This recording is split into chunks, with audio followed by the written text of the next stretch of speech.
सांगला हिल ARA news के programme आज शेर अफगन के साथ में हमारे आज के मेहमान हैं साबिक चेयरमैन बैतुल माल पंजाब अलहाज मलक मोहम्मद आज़म, उम्मीदवार MPA हल्का PP 132। इनके भाई मलक मुनीर अहमद मरहूम 2 मरतबा नून लीग के प्लेटफार्म से मेंबर सूबाई असम्बली और 1 मरतबा तहसील नाज़म मुंतखब हुए। मलक मोहम्मद आज़म खुद सिटी नाज़म और चेयरमैन बैतुल माल पंजाब और इनके कज़न मलक शहजाद भी सिटी नाज़म रह चुके हैं।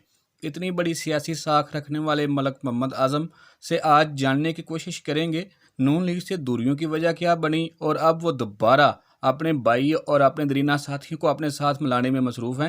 आइए देखिए वो इस बारे में क्या कहते हैं। नाज़रीन, ARA न्यूज़ के प्रोग्राम आज शेर अफगन के साथ हमारे आज के मेहमान हैं साबिक चेयरमैन बैतुल माल पंजाब मलक मोहम्मद आज़म। हम उनसे पूछेंगे उनके भाई मलक मुनीर अहमद अल्लाह पाक उनको जन्नत फिरदौस से अला मकाम साहब तो मैं 2 दफ़ा मेंबर वाइस असेंबली रह चुके हैं। उसके बाद आप सिटी नाज़म रहे। मलिक साहब 2 दफ़ा MPA शिफ्ट रहने के बाद दोबारा MPA के लिए गैप आना और 2020 में चेयरमैन बैतुल माल पंजाब बनना, इस दौरान क्या क्यों दूरियां हुई नून लीग से और क्या वजह बनी जिसकी वजह से आप अपने भाई की सीट जो है वो दोबारा नहीं निकाल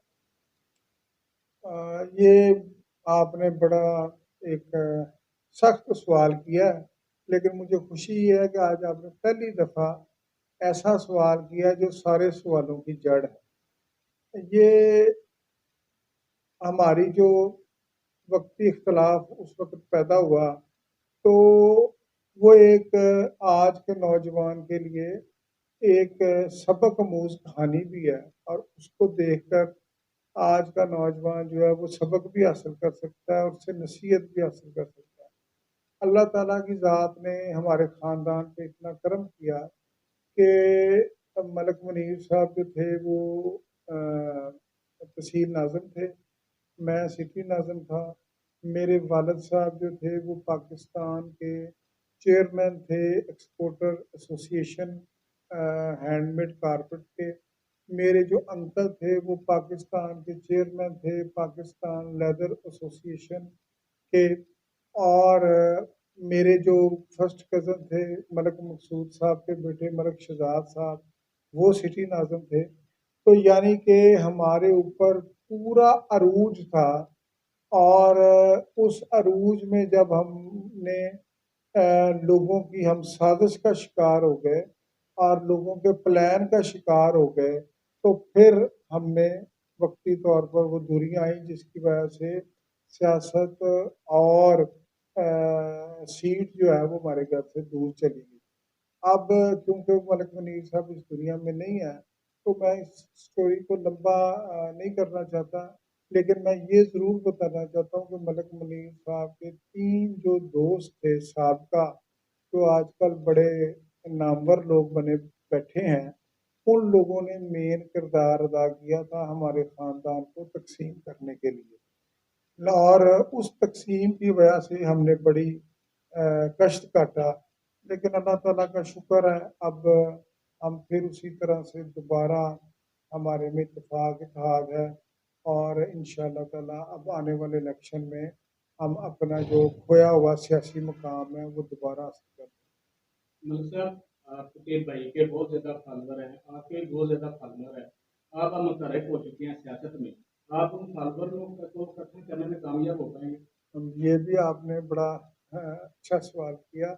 मैं हर उस शख्स के पास चलकर दर जाऊँगा और उसका दरवाज़ा खटखटाऊँगा जो मेरे भाई का दोस्त है, यार है, भाई है।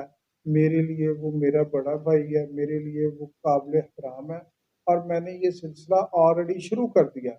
मलिक मुनीर साहब के जो पुराने दोस्त हैं, वो हालाँकि मुख्तलिफ ग्रुपों में चले गए थे, लेकिन ये उनका प्यार है कि जब भी मुझे मिलते हैं, अब उनकी चाहत में और उनके खलूस में इज़ाफ़ा होता जा रहा है। तो मैं इंशाअल्लाह ताला उन सबको इकट्ठा करूँगा, और उसके साथ-साथ जो मैंने मदनी ग्रुप बनाया था 2007 में, जब हमने तमाम सांगले की सीटें जीत ली थी, तीनों नाज़िमशिप हमने जीत ली थी, हम उन तमाम मदनी ग्रुप के लोगों को फिर हम इंशाअल्लाह ताला हम उस सारे ग्रुप को इकट्ठा करेंगे, सारे दोस्तों को इकट्ठा करेंगे, और एक भरपूर इंतखाबी मुहिम का आगाज करेंगे और आने वाले इलेक्शन में सूबाई इलेक्शन हम लड़ेंगे। मलिक साहब, आप नारा लगाते हैं गरीबों का, आप नुमाइंदगी करना चाहते हैं गरीबों की। पहले हाजी नजीर साहब थे, अल्लाह पाक उनको जन्नत में जगह दे, वो कहते थे कैदी गरीबा। अब आपने नारा लगाया है गरीबों महकूमों की आवाज़ उठाना चाहते हैं। उसके बाद 70% आबादी मलक बरादरी की है। आप समझते हैं आप इन लोगों को साथ लेकर इस इलाके की महरूमियों को खत्म कर पाएंगे? देखें जी, मेरा तो नस्बुल ऐन ही है कि मैंने सांगला और पीपी 132 के देहात के जो गरीब हैं, जो मजबूर हैं, जो महकूम हैं, जो ताजर हैं, जो रेडी बान है, जो लकड़हारा है, जो मजदूरी करता है, जो अपने बच्चों का पेट पालता है, मैंने उसकी आवाज़ बनना है।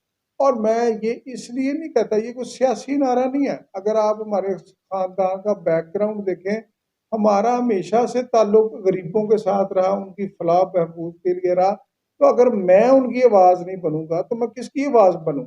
मैं किसी जागीरदार की आवाज़ बनूंगा, ना वो मुझे अपनी आवाज़ समझते हैं, ना मेरा दिल करता है कि मैं गरीब को छोड़कर उनकी आवाज़ बनूं।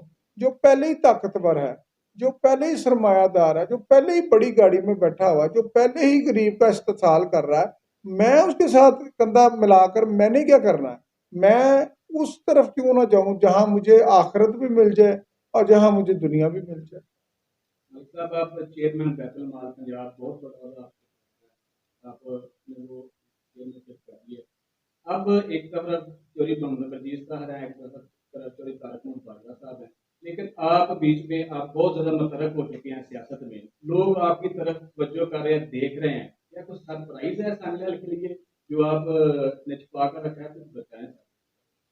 नहीं, सरप्राइज तो कोई नहीं है। चोरी बजीज साहब एक सीनियर पॉलिटिशियन है, 6 दफ़ा एमएनए बने हैं। और मैं समझता हूँ कि 6 दफ़ा एमएनए बनना किसी बंदे के बस का काम नहीं है। ये तो अल्लाह का करम ही होता है, तो बंदा इतनी दफ़ा मेंबर कौमी या सूबाई असम्बली का बनता है। तारक बाजवा साहब भी 2 दफ़ा एमपीए बने हैं। हर बंदे को जमहूरी हक है सियासत करने का, हर बंदे को हक है कि वो इत्तेहाद का की भी पॉलिटिक्स करे, वो ग्रुपों को मिलाकर भी पॉलिटिक्स करे, वो पेड़ बनाकर भी पॉलिटिक्स करे। तो मैं जो सरप्राइज, आपने बिल्कुल ठीक है, मैं जो सरप्राइज दूंगा वो गरीब के चेहरे पर मुस्कुराहट ले आएगा। वो तहफ़्फ़ुज़ का सरप्राइज होगा। वो गरीब को अपने नौजवान बच्चों और बच्चियों के बेहतर मुस्तकबिल का सरप्राइज होगा, और इंशाल्लाह वो जल्द होगा। वो कोई उसमें कोई बड़ी देर नहीं है।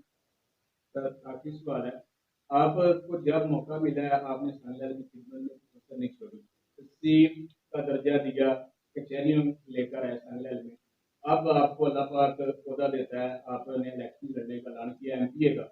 एमपीए बनने के बाद आपके दिल में क्या चीजें हैं जो इलाके में आप लेकर आएंगे, और खासतौर पर नौजवानों?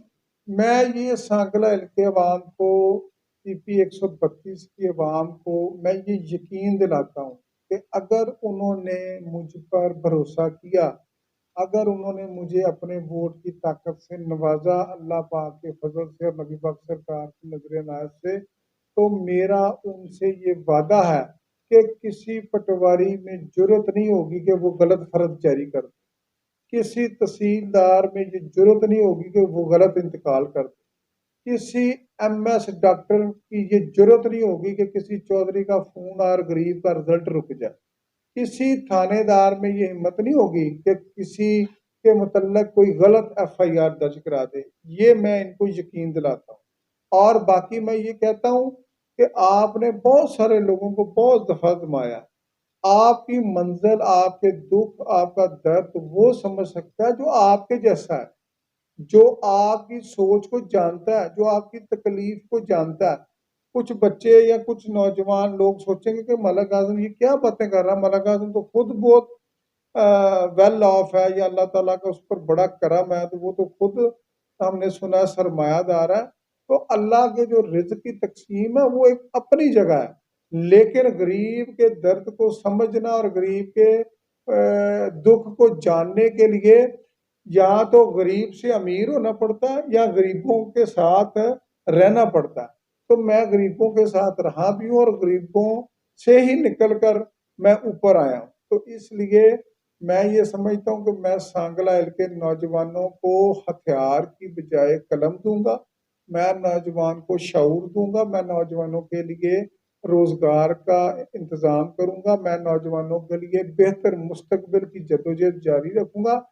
जैसे कि मैंने MPM ने बगैर सांगला हिल के लिए जदोजहद की, सांगला हिल को तहसील बनाया, सांगला हिल को कचहरियां दी, सांगला हिल को एलिमेंट्री स्कूल दिया, सांगला हिल को 115 सर्विस मुहैया की, जो बासर सियासतदानों ने यहाँ ख़त्म कर दी, और जिसका नतीजा है कि आज चोरी डकैती जो है वो आपके सामने है। इसी तरह मैंने स्कूल्स बनवाए, मैंने सड़कें बनवाई, मैंने बैतुल माल का जब मैं चेयरमैन था, मैंने हज़ारों लोगों को सिलाई मशीन्स तकसीम की, गरीबों को चेक किए। और मैं ये ओपन चैलेंज करता हूँ कि कोई पंजाब का सियासतदान ऐसा नहीं है जिसने दफ्तर जाकर अपने पैसों से खुद चाय पी हो। और आज आपके भाई का, इस जमीन के बेटे का, इस सांगला बेटे का आप का सर फख्र से बुलंद है, कि इसलिए कि पाकिस्तान के पंजाब के बैतुल माल जिसमें अरबों रुपया था, वो मैंने गरीबों पर खर्च किया। आज मुझे 1 रुपया या एक चाय की प्याली पर भी तनकीद का सामना नहीं है। तो ये मेरी कारकर्दगी है, आगे भी इंशाअल्लाह ताला हम इसी तरह आवाम की खिदमत करेंगे। इलेक्शन कब तक होता है? इलेक्शन जनवरी में हो तो जाने चाहिए। अगर जनवरी में इलेक्शन ना हुए तो फिर ये 2024 में 1 साल इलेक्शन लेट हो। बहुत शुक्रिया। जी नाज़रीन, हमारे साथ थे साबिक़ चेयरमैन बैतुल माल पंजाब आपने